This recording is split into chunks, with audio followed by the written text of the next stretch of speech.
বিসমিল্লাহির রহমানির রহিম।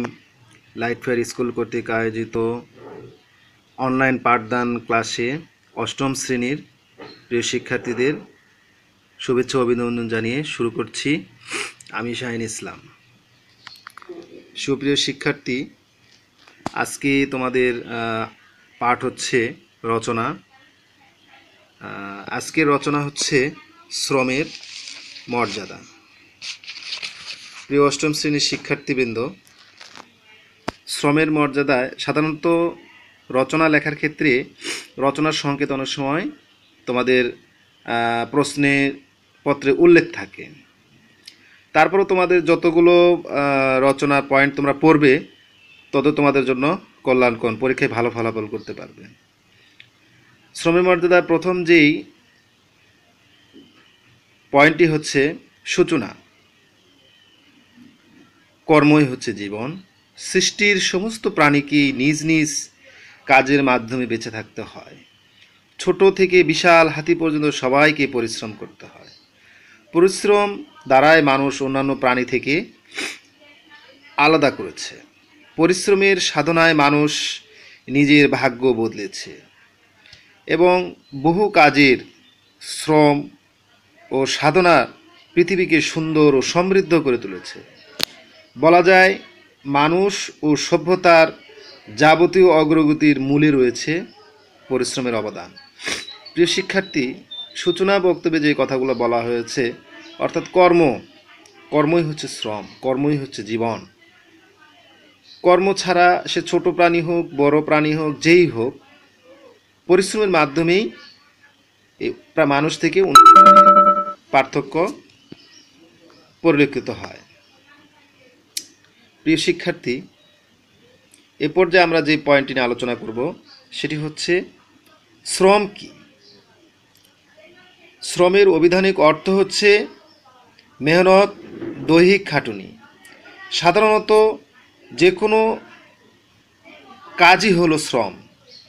পরিশ্রম হচ্ছে এই পৃথিবীতে থাকার সংগ্রামের প্রধান হাতিয়ার। পরিশ্রমের মাধ্যমে গড়ে উঠেছে বিশ্ব ও মানব সভ্যতার বিজয় স্তম্ভ।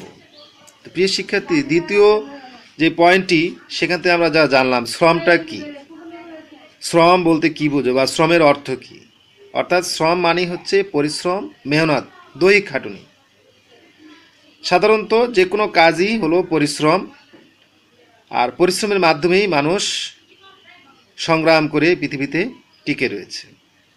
প্রিয় শিক্ষার্থী, এ পর্যায়ে আমরা যে পয়েন্ট নিয়ে আলোচনা করব সেটি হচ্ছে শ্রমের শ্রেণীবিভাগ।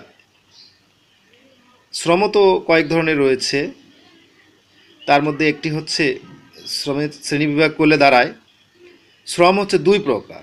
একটা হলো মানসিক শ্রম, আরেকটি হচ্ছে শারীরিক শ্রম। শিক্ষক, ডাক্তার, বৈজ্ঞানিক, সাংবাদিক, অফিসের কর্মচারী শ্রেণী মানুষ যে ধরনের শ্রম দিয়ে থাকেন সেটিকেই বলে মানসিক শ্রম। আবার কৃষক, শ্রমিক, তাঁতি, জেলে, মজুর ইত্যাদি শ্রেণীর যারা রয়েছে সেগুলো হচ্ছে কায়িক শ্রম বা শারীরিক শ্রম। এক শ্রেণী মানুষের পরিশ্রম এক এক ধরনের হয়, তবে শারীরিক ও মানসিক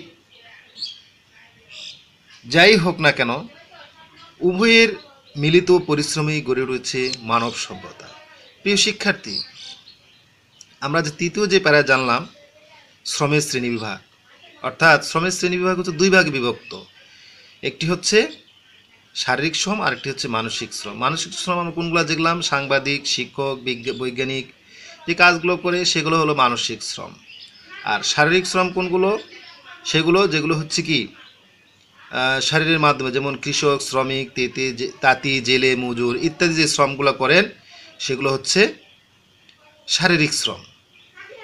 প্রিয় শিক্ষার্থী, আরও যে পয়েন্টগুলো রয়েছে তার মধ্যে রয়েছে শ্রমের প্রয়োজনীয়তা, শ্রমের মর্যাদা, পরিশ্রমের সৌভাগ্যের প্রস্তুতি, উপসংহার।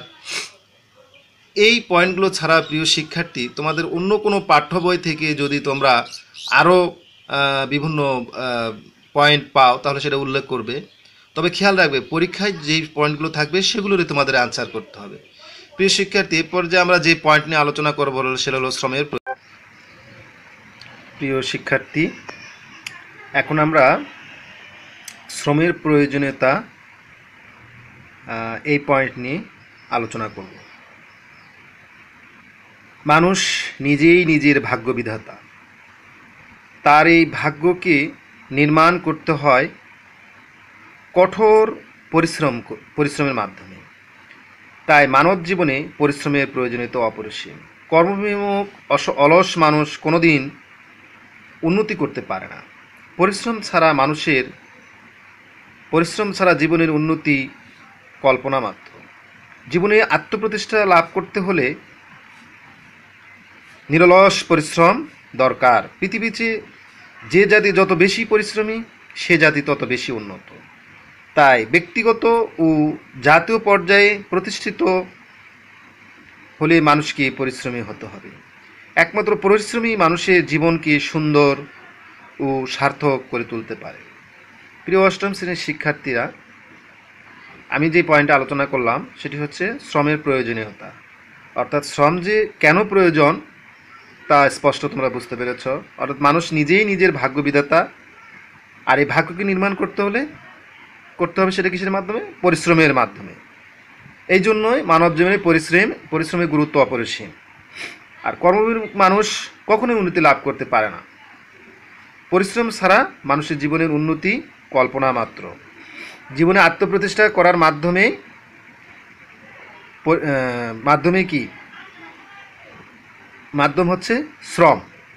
তো প্রিয় শিক্ষার্থী, এর পরের যেই পয়েন্টটি রয়েছে সেটি হচ্ছে শ্রমের মর্যাদা। মানুষের জন্ম স্রষ্টার অধীন, কিন্তু কর্ম মানুষের অধীন। জীবন ধারণের তাগিদে মানুষ নানা কর্মে নিয়োজিত হয়। কৃষক ফসল ফলায়, তাঁতি কাপড় বনে, জেলে মাছ ধরে, শিক্ষক ছাত্র পড়ান, ডাক্তার চিকিৎসা করেন, বিজ্ঞানী আবিষ্কার করেন। এরা প্রত্যেকেই মানবতার কল্যাণে কাজ করে যাচ্ছে। পৃথিবীতে কোনো কাজই ছোট নয়। আর্থসামাজিক পদমর্যাদা হয়তো সবাই সমান নয়, কিন্তু এদের প্রত্যেকেরই মেধা, মনন, ঘাম ও শ্রম এই সভ্যতা গড়ে উঠেছে। তাই সকলের শ্রমের প্রতি আমাদের সমান মর্যাদা ও শ্রদ্ধা থাকা উচিত। উন্নত বিশ্বে কোনো কাজকেই তুচ্ছ করা হয় না।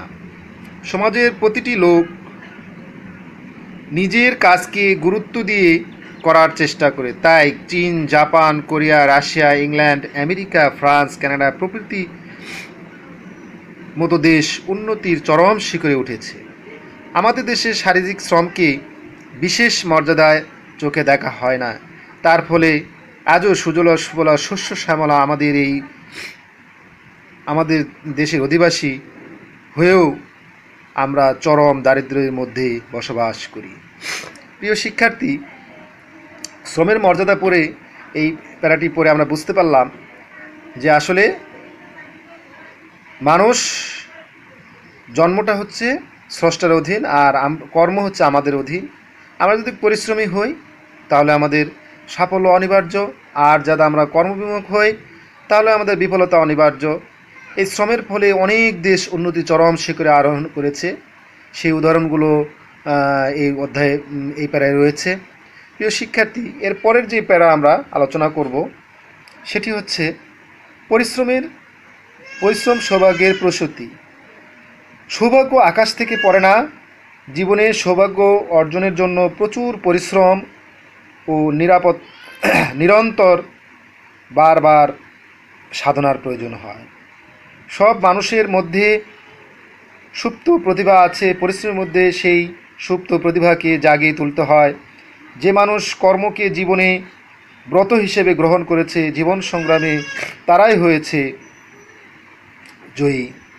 প্রিয় শিক্ষার্থী, অর্থাৎ প্রতি নিবেদিত প্রাণ ব্যক্তি জীবনে সফল সৈনিক হতে পারে। কর্মহীন ব্যক্তি সমাজের বোঝাস্বরূপ। সুতরাং পরিশ্রম সৌভাগ্যের প্রসূতি। সুতরাং শিক্ষার্থী, পরিশ্রমকে পরের পয়েন্টে উপসংহার অর্থাৎ শেষ প্যারা, পরিশ্রম শুধু সৌভাগ্যের বিষয় নয়, সভ্যতা বিকাশেরও সহায়ক। মানব সমাজের সভ্যতার উন্নতি অগ্রগতির শ্রমের অবদান অনস্বীকার্য। আমরা স্বাধীন সার্বভৌম বাংলাদেশের নাগরিক। সোনার বাংলা গড়ার স্বপ্ন সাধনা আমাদের, তাই পরিশ্রম ছাড়া কোনো বিকল্প নেই। সুতরাং পরিশ্রমের মাধ্যমে আমরা আমাদের কাঙ্ক্ষিত লক্ষ্যে পৌঁছতে পারবো। প্রিয় শিক্ষার্থী, আমি যে রচনাটি আলোচনা করলাম এই পাঠের একবারে শেষ পর্যায়ে, সবাইকে ধন্যবাদ। মোবারকবাদ শেষ করছি। আল্লাহ হাফেজ।